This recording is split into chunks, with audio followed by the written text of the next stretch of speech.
Hello, everybody. Welcome back. Welcome back. Welcome back. Welcome back for another video. Hope you're all doing well. Hope everyone out there is doing absolutely fantastic. And that you're all having a great day. Don't forget to leave a like on the video. It's a free and easy way to support the channel. I just woke up. If I sound crazy, I just woke up. Like I just got up. So I'm tend to sound a little not all there. Without further ado, let's jump right into it. A lot of stuff happening within the space. There seems to be a new class of tug of something that's happening right now within the space. There's a lot of money to be made in this market. You'll see as we go further.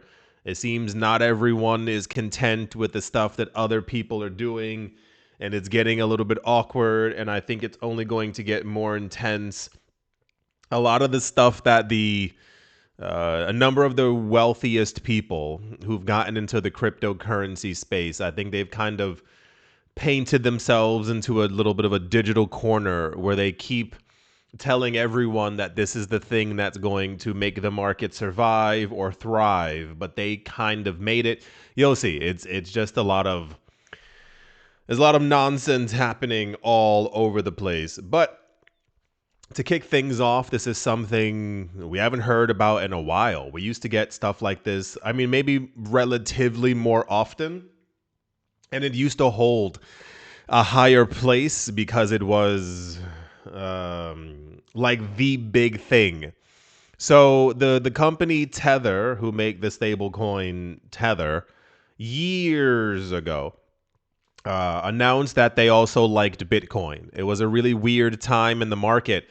And I mean, even still now, people pretend like people can't like other coins, and I don't know really where that comes from. There was an interview with the guy from Ripple, Brad Garlinghouse. He was on TV one time and he mentioned how much, I like Bitcoin. I also have some Bitcoin.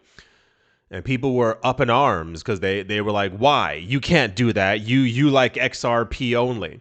So the company Tether announced years ago that, like many other investors, they had also diversified and they had many other coins, but they would be allocating a large amount of money into Bitcoin. This is when the entire stablecoin frenzy started, for those of you who weren't here, because a lot of companies just years ago in general were talking negatively about Tether, and they can't do this and they don't have that, whatever the case might have been. And then Tether became more transparent because of this, and then started telling people exactly how much money they are making from their stable coin. And on any given month, I think they're sending trillions of dollars worth of value across their chains, so, what have you. And the money that they're making from that on the side is billions of, like from the fees.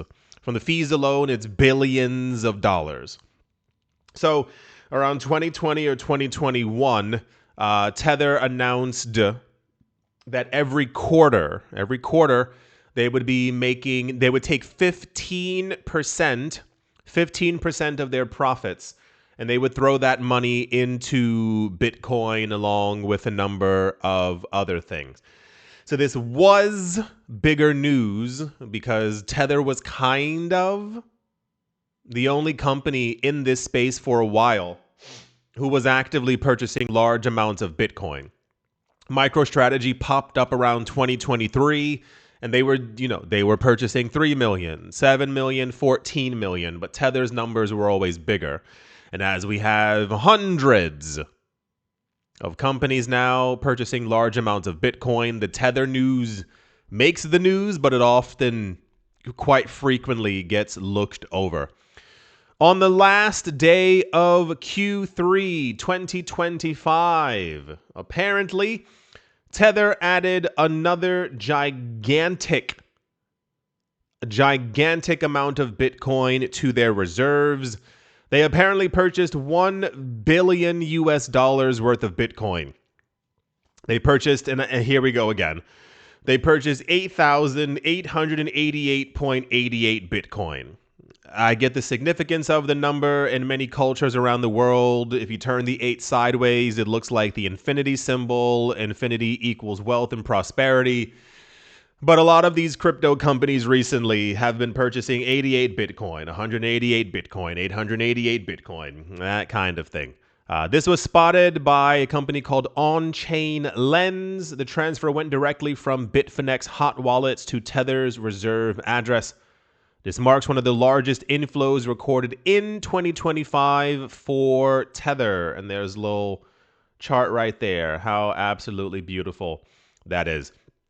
Tether's latest attestation report, their previous report before that one, dated the 30th of June, estimated its Bitcoin reserves at around $9 billion. This purchase increases the Bitcoin portion by 11%, keeping it well ahead of gold and approaching a double-digit share of the balance sheet. For those of you who do not know, the reason why Tether is basically allowed to kind of be around is because Tether is I think, one of the largest, really, in the world, U.S. Treasury holders. So basically, the only way that stable coins are allowed to exist is if they uphold the strength of the U.S. dollar. So it previously was reported in the beginning that a lot of these companies were buying like US bonds and stuff like that, but now it's treasury bills. And I believe Tether, the company alone, has more treasury bills than I think Germany. That was the thing that was reported in summer, and people were like, holy guacamole. So when you look at the actual balance sheets of these companies and what they hold, you will usually always see a gigantic portion of U.S. Treasury bills. There will be a large amount of gold. There will be in this case, Bitcoin as well. And there's one other thing. Oh, also like actual U.S. dollars, like on hand. So these companies are constantly buying U.S. dollars to put them into bank accounts that are to say, hey, we just purchased another $100 million, like literally 100 million U.S. dollars, we got them. And they will then put that into a bank, and they'll be able to then print or create another 100 million Tether or Circle Coin or what have you. Yeah, we don't get a lot of Tether buying news anymore. I guess it happens too infrequently compared to the other coins. But yeah, Tether has a lot of Bitcoin, as do other companies. Tether is one of the few companies within the cryptocurrency space who actually decided to announce their holdings. There are a lot of other companies within the space who are also buying this much Bitcoin, probably even more frequent, but they just don't announce it. So, yeah, a lot more Bitcoin keeps leaving the table nearly every single day. And yeah, let's move on. Also wow, okay, so I guess we're really back in 2017 again. I don't know if this is a cash grab. I truly don't, because the other ones have all been. Historically, there's been always a bit of a disagreement within the Bitcoin space amongst like mega Bitcoin maximalists. So this isn't something that is happening amongst normal people. It's kind of people who over the years have either declared themselves Satoshi Nakamoto or claimed that they knew him or what he really wanted for Bitcoin. So one of the main ideas in the last 6, 7, 8 years that's really popped up, I don't know if it was always there, but it's surfaced. This idea of keeping Bitcoin exactly how it is. You know how we have news that there's an upcoming Ethereum upgrade. I think Cardano also has one. Many coins upgraded themselves, significantly. We're implementing this.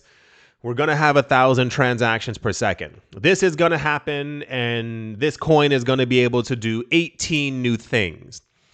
for Bitcoin purists and maximalists, like really, this is, they want Bitcoin to remain the same. You might have small upgrades if they find some kind of a problem in the armor and they go, okay, this needs to be fixed. Otherwise, the idea is to basically keep Bitcoin at 3 to 5 transactions per second forever. You might say that that's ridiculous. It is a little bit, but the idea behind it is that, really, this is it. If it ain't broke, don't fix it. Bitcoin is a multi-trillion-dollar chain. The amount of money flowing through it is kind of a fear, but also a economically conservative approach to the idea that if you decide to add more, if you decide to do this, if this ends up happening, if that ends up taking place, that Bitcoin might break, what have you. This is the fear of a lot of things behind it. So as far as scaling Bitcoin, the discussion you might have realized in the last few years has revolved around other layers. That's been a really big thing. Layer 2s and potentially in the future layer 3s on Bitcoin. They'll pick up the slack. They'll do the so-and-so. We'll use Lightning for smaller transactions, and all mega large transactions that people want to keep safe will happen on the actual Bitcoin network, even though Lightning's finality takes place on chain as well. Earlier, has it only been a year? It feels like it's been a lot longer. Someone announced that they had figured out a way to make NFTs on top of Bitcoin. So NFTs, as you might remember, as I keep saying it over and over, are not just photos of apes or whatever is happening. NFTs are literally like something on a blockchain that registers that it's different than something else. It is non-fungible. It is not the same as the item standing next to it. So the original idea was for it that Bitcoin would be able to use this for to identify real estate on chain or other, the tokenization of assets that we keep going over would be able to happen on Bitcoin because of these NFTs. And to separate themselves, they didn't call themselves NFTs, they called themselves ordinals.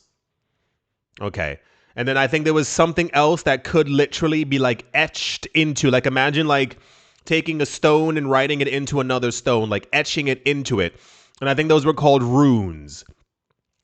They haven't fallen out of favor, but I think there's a lot of other things going on in this market as far as everything. So they haven't really been in the news that much in a while. When someone created these Bitcoin NFTs, some of the originals within the space got really annoyed because they said that this would clog up Bitcoin. If the 3 to 5 transactions per second are already a bit laggy, well, therefore, if you start throwing in tens of thousands of transactions for NFTs every couple of minutes, it'll only slow it down a lot more. Then there were proposals to actually stop this. The problem is that Bitcoin is meant to be the uncensorable. You are meant to not, anything you essentially want to do on Bitcoin, you essentially would be able to do on Bitcoin. That's always been the mantra. So years ago, people were putting websites, I think, and photos and a bunch of, in the early days, anything they wanted, and it's still there. Like it's immutable. It's always going to be on Bitcoin. But the idea of actually putting like NFTs on chain as opposed to on a layer 2 or a layer 3 or a side chain is now, once again, I don't know if this is a cash grab because we had a similar conversation in 2017 and in 2018 where someone said, I want to make Bitcoin quicker. And then someone else said, no, Bitcoin is fast enough. And then we had a hard fork, which is basically, imagine in the really the simplest way, imagine cutting a tree completely down the middle in half and then having it continue to still grow in both directions. That's what happened with Bitcoin, and that's what happened with Bitcoin Cash. People believed that Bitcoin is the original coin because it is, and that Bitcoin Cash was merely a copy because it is, and one of them would survive, and you see which one we have today. And then that became another thing where someone years ago claimed that they were Satoshi Nakamoto, and they created another hard fork, and that's where we got Bitcoin Cash, Satoshi's vision, because they said that they were Satoshi, and they created a new coin. So now apparently there's another proposal for another hard fork because I assume this is a cash grab, but it is incredibly big news because people, I think, want attention. It says, what is the Bitcoin hard fork proposal by someone named Luke Dashir? I guess that's okay. It says it involves giving a trusted committee power to censor and replace blockchain data deemed illegal. This is already a gigantic red flag. People are trying to, if they don't like something, they want to create a committee of very wealthy people who are not us. The idea of Bitcoin has always been supposed to have been for the community. The community, we sit together and we decide if something should or should not be there. The idea of a committee was knocked down years ago because people looked into it and we had news that it was basically just 5 Bitcoin developers. So imagine if, Bitcoin is the coin of freedom, the coin of usage. You can do whatever you want on Bitcoin.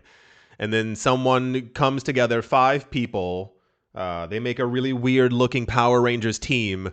And then at some point they announce, hey, we don't like what you just did on that chain. And they literally delete it or get rid of it, or they're allowed to rewind the chain to do their bidding. It says, why is this proposal controversial for the Bitcoin community? It threatens Bitcoin's core value of censorship, resistance, and blockchain immutability. Bitcoin is at the center of another new drama. A leaked conversation has revealed that developer Luke Dashir may be considering a hard fork that could give a trusted committee the power to censor data on the blockchain. This is an idea that strikes at the heart of Bitcoin's promise of censorship resistance. If this ends up happening, Bitcoin, well, I'll give it to you this way. If this ends up happening, they're going to create another fork of a Bitcoin. So they'll create a weird, another version of it. And in about 2 months, that one will collapse.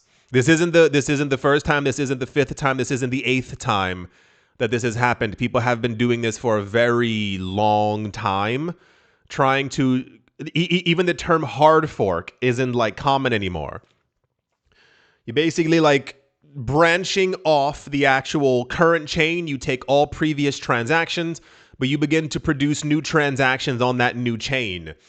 The issue is that everyone knows what Bitcoin is. Everyone knows what Bitcoin more or less stands for. If you create a fork and you create your own Bitcoin called Bitcoin Luke, I don't know. People usually throw their names into these things. No one's going to use it. But the idea is quite controversial that there would be so much